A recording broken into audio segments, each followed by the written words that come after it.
குண்டலி குமாரி குடிலே சண்டி சராச்சர Savitri சாமுண்டே குணினி Kuharini குஹ்யே குருமூர்த்தே bomb நமாமி காமாட்சி.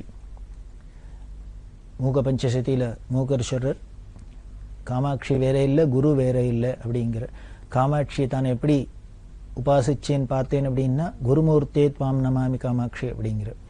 அப்பேற்பட்ட அந்த காமாட்சியா இருக்கிற குருவாயிருக்கிற பெரியவா ஆற்காடுல யாத்திரையை முடிச்சுண்டா. யாத்திரையை முடிச்சுண்டு திருவள்ளூர் வந்தா. திருவள்ளூர்ல வைத்திய வீரராகவர் பெரிய க்ஷேத்திரம். அந்த திருவள்ளூர் வந்து தரிசனம் பண்ணிட்டு அதுக்கப்புறம் திருமழிசைங்கிற இடத்துக்கு வந்தா. இந்த திருவள்ளூர்ல பெரியவா ஒரு முக்கியமான விஷயம் பண்ணினா, சமூக திருப்பணி பண்ணினா. என்ன அப்படின்னா, அன்னதான சிவன் அப்படிங்கிற ஒரு உத்தமர் இருந்தார் அப்படிங்கிறத பார்த்தோம். பெரியவாள்கிட்ட ரொம்ப பிரியம். லட்சக்கணக்கான பேருக்கு அன்னதானம் பண்ணியிருந்தார். அவர் கும்பகோணத்தில் இருந்த தேப்பெருமாநல்லூர் அன்னதான சிவன் அப்படின்னு சொல்லுவா. அந்த அன்னதான சிவன் காலகதி அடைஞ்சார், காலமானார். காலமானா அவர்கிட்ட அவரோட சொத்தா 100 சில்லர் ரூபாய் இருந்தது. அதை திருச்சியில ஒரு பக்தர்கிட்ட கொடுத்து வச்சிருந்தார். இந்த அன்னதான சிவன் காலமானோன்னு அந்த 100 சில்லர் ரூபாய், 160 ரூபாயோ 116 ரூபாயோ ஏதோ ஒண்ணு, அதை கொண்டு வந்து அந்த திருச்சிக்காரர் என்ன பண்ணினார், பெரியவாள்கிட்ட கொடுத்தார். இது அன்னதான சிவன் கடைசியா அவர்கிட்ட இருந்தது, எங்கிட்ட கொடுத்தார். அதை என்ன பண்றதுன்னு தெரியல, பெரியவாள்கிட்ட அர்ப்பணம் பண்றேன், இந்த பெரியவா உபயோகப்படுத்தணும் அப்படின்னு. உடனே பெரியவா என்ன பண்ணா, அவர் இத்தனை நாள் எல்லாருக்கும் சாதெல்லாம் போட்டிருக்கார், அதுக்கு ஒரு சிகரமா என்ன பண்ணா அப்படின்னா, திருவள்ளூர்ங்கிற இடத்துல ஹரிஜன காலனியில ஒரு குளம் இருந்தது. அவெல்லாம் உபயோகப்படுத்துறாப்புல ஒரு குளம். ஆனா அந்த குளம் ரொம்ப சிதலமா இருந்தது, போய் இறங்கி இறங்கி உபயோகப்படுத்த முடியாத இருந்தது. அதனால இந்த அன்னதான சிவனோட அந்த கடைசி பணத்துல அந்த திருவள்ளூர்ல ஹரிஜன காலனியில இருந்த குளத்தெல்லாம் தூர்வாரி சரி பண்ணி கொடுத்து அவ உபயோகப்படுத்த முடியுமா இருக்கட்டும், தீர்த்த கைங்கரியமும் பண்ணினதா இருக்கட்டும், பூர்த்த தர்மமும் அன்னதான சிவன் பண்ணினதா இருக்கட்டும்னு வச்சா போல இருக்கு பெரியவா. அப்படி திருவள்ளூர்ல அப்படி பெரியவா அந்த ஹரிஜன காலனியில குளத்தெல்லாம் புனரமைச்சு கொடுத்து அந்த ஜனங்களுக்கு எல்லாமே அனுகிரகம் பண்ணினா. இப்படி திருவள்ளூர்லாம் பார்த்துட்டு பெரியவா திருமழிசைங்கிற இடத்துக்கு வந்தா. ஆழ்வார்கள்ல திருமழிசை ஆழ்வார் அவதாரம் பண்ணின ஸ்தலம். வைஷ்ணவாளுக்கு ரொம்ப உயர்ந்த முக்கியமான க்ஷேத்திரம். அதே மாதிரி சைவர்களுக்கும் உயர்ந்த க்ஷேத்திரம். அந்த ஊர்ல சுவாமி சிவங்கோவில் இருக்கு, மனோனுகூலேஸ்வரர் அப்படின்னு பேரு. தமிழ்ல ஒத்தாண்டேஸ்வரர் அப்படின்னு சொல்றா. திருமழிசையில போறதையே பார்த்தாலே வலது பக்கம் பெரிய குளத்தோட இருக்கு. சுவாமி குளிர்ந்த நாயகி அப்படின்னு சொல்றா. அது சீதளாம்பிகா மனோனுகூலேஸ்வரர். மனோனுகூலேஸ்வரர் அப்படின்னா நம்ம மனசுக்கு அனுகூலமா இருந்து அனுகிரகம் பண்றவர் அப்படின்னு அர்த்தம். நமக்கு ரொம்ப முக்கியம் அதானே. நாம ஒண்ணு நினைக்க தெய்வம் ஒண்ணு நினைச்சது, நாம ஒண்ணு கேட்க அது ஒண்ணு கொடுத்தது அப்படின்னு இல்லாத, நாம என்ன நினைக்கிறோமோ என்ன ஆசைப்படுறோமோ அதையே அனுகிரகம் பண்றாப்புல நமக்கு பிடிச்சாப்புல நம்ம மனசுக்கு அனுகூலமா நடந்துக்கிறது தானே. எப்பொழுதுமே நமக்கு மனசுக்கு அனுகூலமா இருந்தாலே அவள்கிட்ட நமக்கு ரொம்ப பிரியம் ஜாஸ்தி இருக்குமே. அதே மாதிரி இந்த திருமழிசையில் இருக்கிற சுவாமி மனோனுகூலேஸ்வரர் எப்படி இருக்காருன்னா, பக்தாளுக்கு அவளுக்கு மனசறிஞ்சு அவளுக்கு பிரியமானதையே அனுகிரகம் பண்றாராம். சொல்றாரு, எண்ணிய நான் எண்ணியவார் எமக்கருளும் தெய்வம் அப்படின்னு அவர் பாடுறாப்புல. இந்த சுவாமி திருமழிசையில மனோனுகூலேஸ்வரர் அதெல்லாம் தரிசனம் பண்ணிட்டு பெரியவா பூந்தமல்லிக்கு வந்தா. பூவிருந்தவல்லின்னா அதுவும் பெரிய க்ஷேத்திரம். பூந்தமல்லியில தரிசனம் பண்ணிட்டு பெரியவா கோயம்பேடுங்கிற இடத்துக்கு வந்தா. இப்போ சென்னையோட ஒரு பகுதியா இருக்கு. அந்த காலத்துல அதெல்லாம் ஒரு கிராமமாவே இருந்திருக்கு. இந்த கோயம்பேடுக்கு அதுக்கு பிரசித்தம் என்ன அப்படின்னா குஷலவபுரின்னு பேரு. இந்த குஷலவன் அப்படின்னாலே எல்லாருக்கும் தெரிஞ்சிருக்கும், ராமரோட குழந்தை குஷலவன் அப்படின்னு. இவா இருந்த இடம், அதனால குஷலவபுரின்னு பேரு. அது மறி இப்ப கோயம்பேடா இருக்கு. இங்க இப்போ சிவன் கோவில் இருக்கு, பெரிய சிவன் கோவில் இருக்கு, பக்கத்திலேயே பெருமாள் கோவில் இருக்கு. குஷலவபுரீஸ்வரர் அப்படின்னே சுவாமிக்கு பேரு. இது இந்த குஷலவர்களால பிரதிஷ்டை பண்ணப்பட்ட சிவலிங்கம், அதனால குஷலவபுரீஸ்வரர்னு பேரு. பக்கத்திலேயே பெருமாள் கோவில். இதுக்கெல்லாம் சாட்சியா அந்த பெருமாள் கோவில்ல பார்த்தீங்கன்னா வால்மீகி, சீத, குஷன், லவன் இவாளோட சந்நிதி இருக்கு. ராமாயணத்துல தெரியும், ராமர் சீதையை தியாகம் பண்ணி வால்மீகி ஆசிரமத்துல கொண்டு விட்டார். அங்க கர்ப்பிணியா இருந்த சீதையை அங்க கொண்டு தியாகம் பண்ணி அங்க விட, அப்புறம் அங்க குழந்தை பிறந்து வால்மீகியால வளர்க்கப்பட்டு அவளுக்கு ராமாயணம் சொல்லி தரப்பட்டு பிற்காலத்துல ராமரோட அஸ்வமேத யாகத்திலேயே வந்து அவர் ராமாயணத்தை கானம் பண்ண அப்படின்லாம் நாம பார்க்கிறோம். அதே மாதிரி தான் இங்கேயும் வால்மீகி ஆசிரமா இருந்திருக்கும் போல இருக்கு. வால்மீகி இருக்கார், சீதை மட்டும் இருக்கார், ராமரை காணும். பக்கத்துல குசலவர்களும் இருக்கிறாப்புல இருக்கு. அதாவது குசலவபுரி அப்படின்னு சொல்றதுக்கு சாட்சியா இந்த சான்றெல்லாம் கிடைக்கிறது. அப்படி குசலவன் பூஜை பண்ணின இடம் குசலவபுரி, அதுதான் கோயம்பேடா இருக்கு. இந்த கோயம்பேடுக்கு வந்தா இந்த 1930 கோயம்பேடு வரைக்கும் வந்திருக்கா. திருவள்ளூர் வந்திருக்கா, திருமழிசை வந்திருக்கா, பூந்தமல்லி வந்திருக்கா, கோயம்பேடு வந்திருக்கா. ஆனா பட்டணத்துக்குள்ள மெட்ராஸ்க்குள்ள வரல. அதுக்கப்புறம் இன்னும் 2 வருஷம் கழிச்சு தான் 32ல தான் வரப்போறா மெட்ராஸ்க்கு. அப்படி கோயம்பேடு வரைக்குமே முதல்ல வந்துட்டு போயிட்டா 30ல. அப்புறம் அங்கேருந்து பக்ஷி தீர்த்தம் திருக்கழுக்குன்றம் வந்தா. திருக்கழுக்குன்றம் பெரிய க்ஷேத்திரம். வேதகிரீஸ்வரர்னு சுவாமி பேர். பரத்வாஜர்னு ஒரு மகரிஷி. அவர் காலங்காலங்காலமா வேதத்தை படிச்சுட்டே இருந்தார், அத்தியனம் பண்ணியிருந்தார். அவர் பார்த்து இத்தனை நாள் படிச்சோம், இன்னமும் பாக்கி இருக்கே, இன்னும் வேதம்னா இன்னும் எத்தனை இருக்கும், நம்ம இத்தனை நாள் படிச்சிருக்கோம், இன்னும் வேதம் முடியலையா அப்படின்ட்டு. அதனால பிரம்மாட்ட பிரார்த்தனை பண்ண பிரம்மா வந்தார், கேட்டார், ஈஸ்வரன்ட்ட கேட்டார், நான் எவ்வளவு படிச்சிருக்கேன், இன்னும் எவ்வளவு பாக்கி இருக்கு அப்படின்னார். உடனே பிரம்மா என்ன பண்ண அப்படின்னு கையை காமிச்சு ஒரு பெரிய இத்தாப்புல மலை சிருஷ்டியாச்சு. உடனே என்ன பண்ண, அந்த மலையிலேருந்து ஒரு புடி மண்ணை எடுத்து பரத்வாஜர்ட்ட காமிச்சார். பரத்வாஜர்ட்ட சொன்னார், நீ எவ்வளவு படிச்சேன்னு கேட்கறியே, படிச்சது இன்னும் கையில் எடுத்திருக்கே, இந்த அளவு படிச்சிருக்க, இன்னும் படிக்க வேண்டியது அதோ பாக்கி இருக்கு பாரு அந்த மலையில, அவ்வளவுன்னு. பரத்வாஜருக்கு ஆச்சரியமா போயிடுது. என்னையா அது, நாம இனிமே இத்தனை நாள் படிச்சுட்டோம், நிறைய படிச்சுட்டோம், மலை அளவுக்கு படிச்சிருப்போம்னா படிச்சது என்னன்னா கையில பிடிச்ச அளவுக்கு இருக்கு, படிக்க வேண்டியது என்னன்னா மலை அளவு இருக்கு. நம்ம தமிழ்ல ஒரு பழமொழிக்கோ இல்லையோ, கற்றது கைமண் அளவு, கல்லாதது உலகளவு அப்படின்னு சொல்றாளே, இதனாலதான் வந்ததோ என்னமோ தெரியல. அப்படி அப்ப பிரம்மா அப்படி சிருஷ்டி பண்ணினாரு. இந்த வேதத்துல பாக்கி இதுதான் பெரிய மலையா இருக்கு, அதுல இருந்து ஒரு படி தான் எடுத்து பண்ணிருக்க அப்படின்னு. அப்படி அந்த வேதத்தையும் மலையா சிருஷ்டி பண்ணினாலே அந்த ஊருக்கு பேர் திருக்கழுக்குன்றம். வேதகிரீஸ்வரர்னு சுவாமிக்கு பேர். வேதமே அந்த ஊர்ல மலையா இருக்கு. அதனால பெரியவா இந்த ஊருக்கு வந்து வேதகிரீஸ்வரர் தரிசனம் பண்ணிட்டு அந்த வேத மலையை பிரதட்சணம் பண்ணணும், கிரி பிரதட்சணம் அப்படின்னு. நாமெல்லாம் கிரி பிரதட்சணம் ரோடு வீடெல்லாம் போட்டு லைட்லாம் போட்டு சௌக்கியமா இருக்கிற இடத்துல போய் கிரி பிரதட்சணம் பண்ணிட்டு வருவோம். அதுவே நமக்கு சிரமமா இருக்கும். ஆனா பெரியவா பண்ணின கிரி பிரதட்சணம் ஆச்சரியமா இருக்கும். திருவண்ணாமலையில கிரி பிரதட்சணம் பண்ணினா, கடலாடிங்கிற இடத்துல அங்க பர்வத மலைன்னு இருக்கு, அங்க கிரி பிரதட்சணம் பண்ணினா, இந்த திருக்கழுக்குன்றத்துல வேதகிரிய பிரதட்சணம் பண்ணினா, காளஹஸ்தியில போய் கிரி பிரதட்சணம் பண்ண போறா. இப்படி எங்கெங்கெல்லாம் மலை இருக்கோ அந்த இடத்துல பண்ணுவா. இந்த கிரி பிரதட்சணம் திருக்கழுக்குன்றத்திலையும் பண்ணினா, ஏன்னா வேதமே மலையா இருக்கு, அதனால இதைத்தான் முக்கியமா பிரதட்சணம் பண்ணும் அப்படின்ட்டு இந்த கிரி பிரதட்சணம் பண்ணா. அப்படி பெரியவா பண்றதே எல்லாரும் வரா. ஏதாவது சொல்லிட்டு போகணுமே, நாமாவை சொல்லிட்டு பகவான் நாமாவை சொல்லிட்டு போகணுமே. அதனால தேவ தேவ மகாதேவ தேவ தேவ மகாதேவ அப்படின்னு சொல்லிட்டே வந்தா. உடனே பெரியவா சொல்றா, அதுல சின்னதா ஒரு மாத்தமும் பண்ணிங்கோ, தேவதேவ மகாதேவ சொல்லுங்க பகவான் நாமா. அதே மாதிரி என்ன சொல்லணும், தேவதேவ மகாதேவங்கிறப்பல வேத வேத மகாவேத அப்படின்னு. மகாதேவ அப்படியே வார்த்தை எழுத்த லெட்டர் அப்படி இப்படி மாத்தினா மகாதேவவா இருக்கு. மகாதேவ மகாவேத ரெண்டும் ஒன்னாவே இருக்கு. அதாவது வேதமே தான் அவன், அவனே தான் வேதம் அப்படிங்கிறப்பல இருக்கு. அதுவே இங்க கிரியாவும் இருக்கு, மலையாவும் இருக்கு, வேதகிரீஸ்வராவும் இருக்கார். அதனால வேத வேத மகாவேத தேவதேவ மகாதேவ வேத வேத மகாவேத தேவதேவ மகாதேவன்னு இந்த நாமாவை சொல்லிண்டு மந்திரத்தை சொல்லிட்டு பெரியவா கிரி பிரதட்சணம் பண்ணினா. திருக்கழுக்குன்றம் தரிசனம் பண்ணி கிரி பிரதட்சணம் பண்ணிட்டு அப்படியே பெரியவா யாத்திரையை தொடர்ந்து 1931ஆம் வருஷம் செங்கல்பட்டுக்கு வந்தா. செங்கல்பட்டுல தங்கி இருக்கிறதே தான் ஒரு முக்கியமான ஒரு நிகழ்வு. பால் பிரெண்டன் அப்படின்னு ஒரு மேல்நாட்டு தத்துவ ஞானி. அவர் சர்ச் இன் சீக்ரெட் இந்தியா அப்படின்னு ஒரு புஸ்தகம் எழுதியிருக்கார். அந்த தத்துவ ஞானியா இருந்ததுனால, அவருக்கு இந்த ஆன்மீகத்துல நாட்டம் இருந்ததுனால அதெல்லாம் பத்தி ரிசர்ச் பண்ணி ஆராய்ச்சியெல்லாம் பண்ணி எழுதினார். அதுல நமது சனாதன மதம், நமது பாரத கலாச்சாரம், அதுல உள்ள அந்த வேத கால ரிஷிகள், அவளோட வாழ்க்கை, அவளோட ஞான நிலை, இதெல்லாம் பத்தி தெரிஞ்சின்றவர். ஏதோ எந்த காலத்திலயோ இருந்தது இந்த அப்படின்லாம் சொல்றா. இப்போ இருக்குமா, இப்பவும் அது மாதிரி மனுஷாலாம் இருக்க முடியுமா, இதெல்லாம் இப்பவும் சாத்தியமா அப்படின்னு தெரிஞ்சுக்கணுங்கிறதுக்காக பாரத தேசத்துக்கு யாத்திரை பண்ண வந்தார்.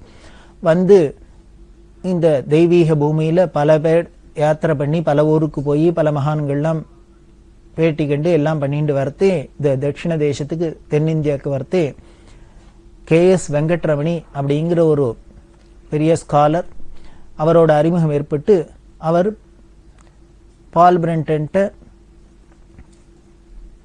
பேசிட்டு இருக்கிறதே வெங்கட்ரமணி பால் பிரென்டனும் இந்த விஷயங்கள்லாம் சொல்லிட்டு, வெங்கட்ரமணி பெரியவா பக்தர். அவர் சொன்னார், மாதிரி எங்க குருநாதர் இருக்கார் பெரியவா, காஞ்சி பெரியவா, அவளையும் நீங்க பார்க்கலாம், உங்களுக்கு உபயோகமா இருக்கும் அப்படின்னு சொல்ல, KS வெங்கட்ரமணியோட தூண்டுதலால பால் பிரென்டன் பெரியவாளை செங்கல்பட்டுல தரிசனம் பண்ணிட்டு.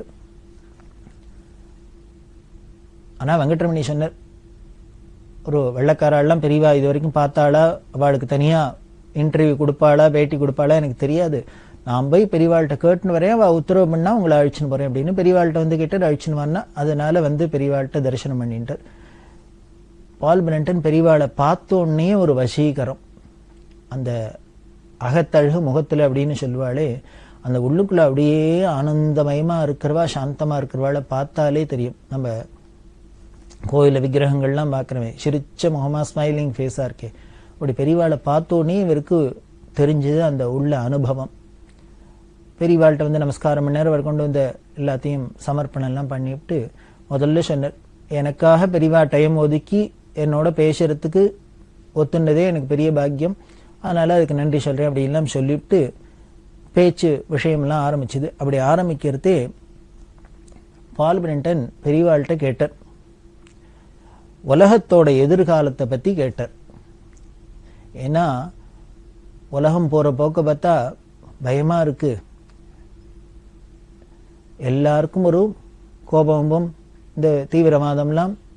அப்போ இவர் சொல்றது பால் பிரென்டன் 1931லயே சொல்றார் அப்படின்னா, இந்த காலகட்டத்தில் எப்படி இருக்கலாம் அப்படின்னு பார்த்தாலே அவெல்லாம் தாங்க முடியாது.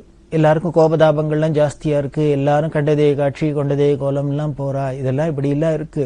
அப்படி இருக்கிறது இதுல இதெல்லாம் தப்பிச்சு பிற்கால சந்ததிகள்லாம் எப்படி நிம்மதியா வாழ முடியும், சாந்தமா வாழ முடியும், சந்தோஷமா இருக்க முடியும். அதனால அந்த எதிர்காலத்தை பத்தி பெரியவா சொல்லணும், எப்போ இதெல்லாம் சரியாகும் அப்படின்லாம் கேட்டதுக்கு பெரியவா உடனே பதில் சொன்னா, இதெல்லாம் சரியாகணும்னா, சீர்படணும்னா, அமைதியா இருக்கணும்னா என்ன பண்ணும்னர், உலகத்துல வல்லரசுகள்லாம் சொன்னமே பெரிய பெரிய நாடுகள்லாம் அவ என்ன பண்றான, தங்களோட ஜனங்களை பாதுகாக்கிறதுக்கு உணவு உடை இருப்பிடம் இதுக்கெல்லாம் செலவழிக்கிறத விட மிலிட்ரிக்கு செலவழிக்கிறது தான், ஆயுதத்தை வாங்கி குமிக்கிறதுல அதுக்கு ரிசர்ச் பண்றதுலயும், இப்படி அழிக்கக்கூடிய இந்த பாமை கண்டுபிடிக்கலாமா, அந்த பாமை கண்டுபிடிக்கலாமா, இத்த பண்ணலாமா, இந்த ஏவுகணையா அந்த ஏவுகணையா இப்படி செலவழிக்கிறான். இப்படி வல்லரசுகள்லாம் ராஜாங்கமே வயலன்ஸுக்கு சண்டைக்கு உண்டான உபகரணங்களையும் அதையும் இதையும் சாதனைக்கு பணத்தை செலவழிச்சுண்டு டயத்தை செலவழிச்சுண்டு அதுல முழு முயற்சியில ஈடுபட்டு சாதாரண ஜனங்கள்லாம் அமைதியா இருக்கணும், சாந்தமா இருக்கணும்னு எதிர்பார்த்தா எப்படி நடக்கும்னு, அது எப்படி சீர்பட முடியும் அப்படின்னு உடனே அவருக்கு யோஜனை பண்ணினர். இது நியாயமான கேள்வி தானே, இவர் ஒரு கேள்வி கேட்டா எப்ப சாந்தமாகும் அப்படின்னா பெரியவா எதிர்கேள்வி இப்படி கேட்டா. உடனே அவருக்கு விஷயம் தெரிஞ்சவராச்சு. ஒன்ன பண்ணார், சரி அப்போ இந்த ஆயுதத்தெல்லாம் ஒழிச்சு போட்டுடலாமான்னு, இனிமே நீர்மூழ்கி கப்பல்லாம் ஒழிச்சுட்டும் இந்த ஏவுகணைகள்லாம் அழிச்சுட்டும் எல்லாத்தையும் தூக்கி போட்டுட்டாக்க, எல்லாத்தையும் டெஸ்ட்ராய் பண்ணிட்டாக்க சாந்தமாயிடுமா, அமைதி ஆயிடுமா அப்படின்னு அடுத்த கேள்வி. உடனே அதுக்கு பெரியவா சிரிச்சுட்டே சொல்றா, நீ எல்லா ஆயுதங்களையும் ஒழிச்சு கட்டிட்டா கூட சண்டை நடுவும் நீ நினைக்கிறியா, நிற்காது அப்படின்னு. என்ன இப்போ ஆயுதங்கள்லாம் இருக்கு அதனால சண்டை போடுறோம் அப்படிங்கிறோம், அப்போ ஆயுதத்தெல்லாம் ஒழிச்சுட்டா சண்டை நடுலாம் நிற்காதுன்னா ஏன் அப்படின்னார். ஆயுதத்தெல்லாம் ஒழிச்சுட்டால மட்டும் சண்டை நிற்காது, அப்போ ஆயுதம் இருக்கிறதுனாலே எல்லாரும் சண்டை போடுறா இல்ல, சண்டை போடணுங்கிற குணம் இருக்கிறதுனால சண்டை போடுறா. அப்படி சண்டை போடுறதுக்கு ஆயுதம் கிடைக்கலன்னா என்ன பண்ணுறா, அவளுக்கு கையில கிடைச்ச கல்லோ கம்போ எதையோ எடுத்துன்னு ஒருத்தருக்கு ஒருத்தர் அடிச்சுப்பாளே வழியே சண்டை நிற்காது அப்படின்னு சொன்னா. உடனே இதுவும் அவருக்கு தூக்கி அறிப்பட்டது, ஆச்சரியமா இருந்தது.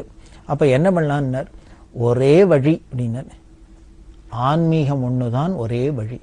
எல்லாருக்கும் முதல்ல சண்டை போடணுங்கிற குணம் போகணும், அதுக்கு அன்பு வளரணும், ஒருத்தருக்கு ஒருத்தர் புரிஞ்சுக்கணும், சகிப்புத்தன்மை இருக்கணும், அண்டர்ஸ்டாண்ட் பண்ணிக்கணும். அந்த அண்டர்ஸ்டாண்ட் பண்ணிக்கிறதோ முதல்ல நாமளே நம்மளை புரிஞ்சுக்கணும், உலகத்தை புரிஞ்சுக்கணும், அடுத்தவாளை புரிஞ்சுக்கணும். இப்படி எல்லாம் இதெல்லாம் நடந்து ஸ்பிரிச்சுவலி எல்லாருக்கும் உள்ளுக்குள்ள ஒரு விழிப்புணர்வு எழுச்சி எல்லாருக்கும் அன்பு வந்தால்தான் அமைதி திரும்புமே வழிய அமைதியா இருக்க முடியுமே வழிய உள்ளுக்குள்ள ஒரே கொந்தளிச்சுன்னு மனசுல கொந்தளிப்பு இருக்கிறது, வெளியில எல்லா இடத்துலயும் அமைதி இருக்கணும், சாந்தம் இருக்கணும் அப்படின்னா சுபேட்சம் இருக்கணும்னா முடியுமோ? இங்க இப்ப பாருங்கோ, பெரியவா ஏதோ 31ல சொன்னது இன்னைக்கு கூட எப்படி பொருந்துறாப்புல இருக்கு. அவ திருக்கால ஞானிங்கிறதுக்கு ஒரு சாட்சியா இருக்கு. இன்னைக்கு நாம என்ன பண்றோம், இந்த பிரச்சனைகளுக்கெல்லாம் காரணம் இதுவாக்கும் அதுவாக்கும்னு என்னமோ பட்டி பண்ணோம் போட்டுன்னு ஆராய்ச்சி பண்ணிட்டு இப்படி பண்ணா சரியா போயிடுமா, அப்படி பண்ணா சரியா போயிடுமா அப்படின்லாம் பார்த்துட்டு இருக்கோம். ஒரு நாளும் போகாது. எல்லாருக்கும் மனசுல ஜனங்களுக்கு ஒரு நெறி இருக்கணும், ஒழுக்கம் இருக்கணும், சீலம் இருக்கணும், நல்ல குணங்கள் இருக்கணும். அதை வளர்க்கறதுக்கு தான் ஆன்மீகம் அப்படின்னு. அதாவது இப்ப சித்தாந்தத்துல, மாடர்ன் சித்தாந்தத்துல சொல்றாளே, அரசியலும் ஆன்மீகமும் கலக்கப்படாது அப்படின்னு சொல்றா. ஆன்மீகம் கலக்காத அரசியலால எந்த சாதனையும் பண்ண முடியாது. காரணம், இந்த ஆன்மீகம்ங்கிறது மனுஷனை பொறுத்தது. சோ அவனுக்கு ஒவ்வொரு தனி மனிதன் அளவுல அவன் நேர்மையா இருந்து, ஒழுக்கமா இருந்து, சீலத்தோட இருந்து, நல்ல பண்போட குணவானா இருந்தால்தான் அவன் இருக்கிற அந்த சமுதாயமும் நல்லபடியா இருக்குமே வழியா, அது இல்லாத தனிமனிதர்கள் ஒழுக்கம் இல்லாத, அவள்கிட்ட குணம் இல்லாத, சீலம் இல்லாத எப்படி சொசைட்டி நன்னா இருக்கும், அப்புறம் நாடு நன்னா இருக்கும், உலகம் நன்னா இருக்கும், அமைதியா இருக்கும், சுபேட்சமா இருக்கும், சாந்தமா இருக்கும்? இருக்கவே முடியாது. ஊழலை ஒழிக்கணும் அப்படின்னா அப்ப எப்படி ஒழிக்கிறது? ஊழலை ஒழிக்கணும் அப்படின்னா ஊழல், இனிமேல் லஞ்சம் வாங்கினா தப்பு, ஊழல் பண்ணினா தப்பு அப்படிங்கிறது ஒரு சீலம் மனசுல இருக்கணும். அப்ப எப்ப வரும்னர், இதெல்லாம் பார்த்துட்டு ஒரு ஈஸ்வரன் ஒருத்தர் இருக்கார், அதனால ஈஸ்வரனுக்கு பயப்படணும், நாம பண்ணக்கூடாது, இது பண்ணினா பாப்பம் அப்படிங்கிற ஒரு பயம் இருந்து, பக்தி இருந்து, இதெல்லாம் வந்தால்தான் நமக்குள்ள ஒரு கட்டுப்பாடு வரும், நெறிமுறை வரும். அப்படி வந்துடுத்துனாலே சமுதாயம் சரியா இருக்கும். அதைத்தான் இங்க பெரியவா சொல்றா 1931ல பால் பிரண்டன். அதனால ஆன்மீகம் மூலியமா ஜனங்களுக்கு பரஸ்பரம் நல்ல எண்ணங்கள் வளரணும், அன்பு வளரணும், அமைதி வந்துடும், தானே வந்துடும் அப்படின்லாம் சொல்லி அவருக்கு அட்வைஸ் பண்றா. இதுக்கு தான் நாம பிரயத்தனம் பண்ணணும். இதைத்தான் இந்த பாரத தேசம் பல காலங்களா பண்ணிட்டு இருக்கு. அப்படி இல்லை, இருந்த காலத்துல அமைதியா தான் இருந்து அது போக விட்டு தான் இப்படி எல்லாம் சீர்கட்டு இருக்கு. நமக்கு ஹிஸ்டரியே சொல்ல நிதர்சனமா தெரியும். கைப்புண்ணு கண்ணாடி வேணுமா என்ன இல்லை அப்படி எல்லாம் சொல்ல. அப்புறம் பல விஷயங்கள் அவர் பேசிட்டு யோகாபியாசத்துல அவருக்கு ரொம்ப ஈடுபாடு ஏற்பட்டு, அதுல ரொம்ப அனுபவம் ஏற்பட்டு, சித்தி பெற்ற சாதிச்சவாளை தான் பார்க்கணும்னு ஆசைப்படுறேன், அவ மூலியமா தான் அதுக்குள்ள ஒரு நிலைமையை அடையணும், பலனை அடையணும்னு ஆசைப்படுறேன் அப்படின்னு சொல்ல, எனக்கு பெரியவா அதை சொல்லித்தரணும் அப்படின்னு சொல்ல பெரியவா சொன்ன, நான் ஒரு மடாதிபதியா இருக்கிறதுனால ஒரு தனி மனிதனுக்கு என்னால கான்சென்ட்ரேட் பண்ணி பண்றது இல்லை, முடியாது, அந்த சம்பிரதாயமும் இல்லை அப்படின்னு சொல்ல, நான் அப்ப யாரை அடையலாம் அப்படின்னு சொல்ல, இப்பவும் இருக்காளா அப்படின்னுட்டு நிச்சயம் இருக்கான்னு சொல்லி அப்ப சொல்றா பெரியவா, 2 பேர் எனக்கு தெரிஞ்சிருக்கா அப்படி உயர்ந்த நிலையை அடைஞ்சவா இப்பவும் இந்த காலகட்டத்துல. அதுல ஒரு மகான் தென் தேசத்துல வனாந்தரத்துக்குள்ளேயே இருக்கார். அவர் ஒன்ன மாதிரி ஒரு தனி மனுஷாளுக்கு, ஒரு வெள்ளக்காராளுக்கெல்லாம் அவர் கொடுத்து கான்சென்ட்ரேட் பண்ணி உனக்கு அனுகிரகம் பண்ணுவாரா என்னன்னு எனக்கு தெரியாது, ஏன்னா அவர் அப்படியே ஆத்மாராமனா இருக்கிறவர் அப்படின்னு சொல்ல. அப்ப இன்னொருத்தர் யாரு அப்படின்னா, இன்னொருத்தர் நாட்டுக்குள்ளேயே தான் இருக்கார், திருவண்ணாமலைங்கிற இடத்துல இருக்கார், மகரிஷின்னு அவரை சொல்லுவா. அதனால உனக்கு அவசியம் நீ அவரை போய் பாரு, அவரை போய் பார்த்து அவரை சரணாகதி பண்ணினா நீ என்னென்ன ஆசைப்பட்டியோ அதெல்லாம் கிடைக்கும் அப்படின்னு சொல்ல, இப்படி பெரியவா சொன்னதுக்கு அப்புறம் தான் ரமண மகர்ஷியை பால் பிரண்டன் அப்புறம் வந்து பார்க்கற. அப்புறம் பால் பிரண்டன் ரமண மகர்ஷிக்கு எப்படி ஆத்மார்த்த சிஷ்யரா இருந்து எப்படி எல்லாம் அடைஞ்சார் அப்படிங்கிறது அது அவரோட சரித்திரத்திலேருந்து தெரியுது. இப்படி ரமண மகர்ஷிகள்கிட்ட பால் பிரண்டனை போக முடியுமா உபதேசம் பண்ணினது பெரியவா தான். பெரியவாளுக்கு ரொம்ப நன்றி தெரிவிச்ச, பெரியவாளோட இந்த தரிசனமே எனக்கு பரம பாக்கியம் அப்படின்னு சொல்லிட்டு அவர் தன்னோட இடத்துல வந்து தங்கறதுக்கு வர, ராத்திரி கார்ல வரத்தே செங்கல்பட்டுலேருந்து மெட்ராஸ்க்கு வரத்தே வெங்கட்ரமணிகிட்ட ரொம்ப பெரியவாளை பத்தி சொல்லிட்டே வர, என்னால மறக்கவே முடியாத நிகழ்ச்சியா இருக்கு, மறக்கவே முடியாத அனுபவமா இருக்கு அப்படின்னு சொல்லிட்டு பெரியவாள்கிட்ட அது ஆனந்தத்தை அடிச்சுட்டு தன்னோட இருப்பிடத்துக்கு வர. இருப்பிடத்துக்கு வந்தா அதுல ஒரு ஆச்சரியம் என்னன்னா, அதுக்கு 2ஆம் நாள்ல சுவாமிநாதன் ஒரு சுப்பிரமணியம் அப்படின்னு ஒரு பக்தர், ரமண மகர்ஷியோட சிஷ்யர், அவர் வந்து இந்த பால் பிரண்டன் மட்டும் கேள்விப்பட்டு, நீங்க இது மாதிரி ஆன்மீகத்துல ஏதோ குருவை தேடி நிக்கலே, எங்க மகர்ஷி வந்து பாருங்க அப்படின்னு சொல்ல, அப்ப பால் பிரண்டன் சொல்லியிருக்கேன், இல்ல நான் போய் செங்கல்பட்டுல பெரியவாளை பார்த்துட்டு நான் ஊருக்கு போறேன், என்னோட நாட்டுக்கு போகணும், இப்போ டைம் இல்லை, அடுத்த நேரம் வரத்தை பார்க்கலாம் அப்படின்னு அவர்கிட்ட சொல்லியிருந்தார். அந்த சுப்பிரமணியத்துல அவர் கூப்பிடுறதே இவர் வரலன்னு சொல்லிட்டார். ஆனா இப்ப செங்கல்பட்டுக்கு வந்தா பெரியவா நீ அவரை பார்த்துட்டு தான் போகணும், அவரை பார்க்காத ஊருக்கு போகமாட்டேன்னு சொல்லுன்னு சொல்லியிருக்கா. அப்படி வாக்கு கொடுத்துட்டதுனால இப்ப ரமண மகர்ஷியை பார்த்தே ஆகணும்.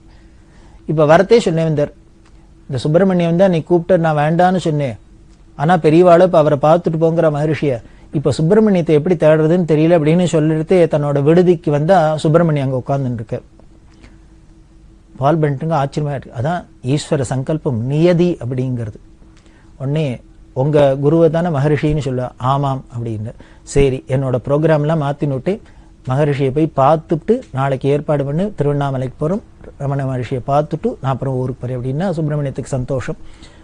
இவர் போய் படுத்துட்டு ராத்திரி அவரோட ரூம்ல, பால் பண்ற ரூம்ல ஒரே இருட்டா இருக்கு. திடீர்னு பார்த்தா உடம்புல ஏதோ மின்சாரம் பஞ்சாப்புல முழிச்சுன்னு பார்த்தா எய்த்தாப்புல கால் மாட்டில் சின்னதா ஒரு லைட் ஒளிச்ச மாதிரி. அந்த வெளிச்சத்தை உத்து பார்த்தா அதுல சிரிச்சுன்னு செங்கல்பட்டுல பார்த்த பெரியவாளோட திருமுகம் அப்படியே கிட்டக்க நகர்ந்து வராப்புல இருக்கு. வந்து அப்ப பெரியவா சொல்றா, தாழ்மையோட இரு, நீ கேட்டதெல்லாம் கிடைக்கும், நீ நினைச்சதெல்லாம் கிடைக்கும் அப்படின்னு சொல்லி ஆசீர்வாதம் பண்ணிட்டு போறாப்புல. அவர் சொல்ற, இதை வர்ணிக்கிற, எங்கேயோ செங்கல்பட்டுல பார்த்தது தன்னோட அறையில வந்து ராத்திரி பெரியவா ஜோதி ஸ்வரூபமா தரிசனம் கொடுத்து திருப்பி எனக்கு கன்ஃபார்ம் பண்றா, அனுகிரகம் பண்றா. இது வந்து நான் ஏதோ கண்ட கனவெல்லாம் இல்ல, நிஜமா நிதர்சனமா பார்த்தது. காரணம், என் உடம்புல மின்சாரம் பயிராப்புல இருந்தோன்னே முழிச்சுன்னே எய்த்தாப்புல இந்த வெளிச்சம் தெரிஞ்சு அது கொஞ்சம் கொஞ்சமா நகர்ந்து வந்து பெருசாகி அதுல பெரியவா விருவம்லாம் தெரிஞ்சது. இதானு பேயா பிசாசா ஏதோ கற்பனையானு, இது கனவா நினைவான்னு என்ன டெஸ்ட் பண்ணிக்கிட்டா என்ன கிள்ளி பார்த்துட்டேன். மணியை பார்த்தா, கடிகாரத்தை பார்த்தா ரேடியம் 2:45 காமிச்சுது. பெரியவா பிரத்யக்ஷமா எனக்கு வந்து அங்க திருப்பி ஜோதிஸ்வரூபமா தரிசனம் கொடுத்து அனுகிரகம் பண்ணா அப்படின்னு. அருணாச்சலமா திருவண்ணாமலைக்கு போனாலும் இந்த ஜோதியா தானே இருக்கா, அது பெரியவா தானே, ஈஸ்வரன் தானே. அப்படி வந்து இந்த பால் பிரண்டனுக்கு அதிசயமா தன்னோட அவரோட இடத்துக்கே வந்து திருப்பி பெரியவா அனுகிரகம் பண்ணினா. இப்படி அந்த பால் பிரண்டனோட அனுபவம் இப்படி செங்கல்பட்டுல பெரியவா யாத்திரையில இருக்கா, மேல தொடர்றது.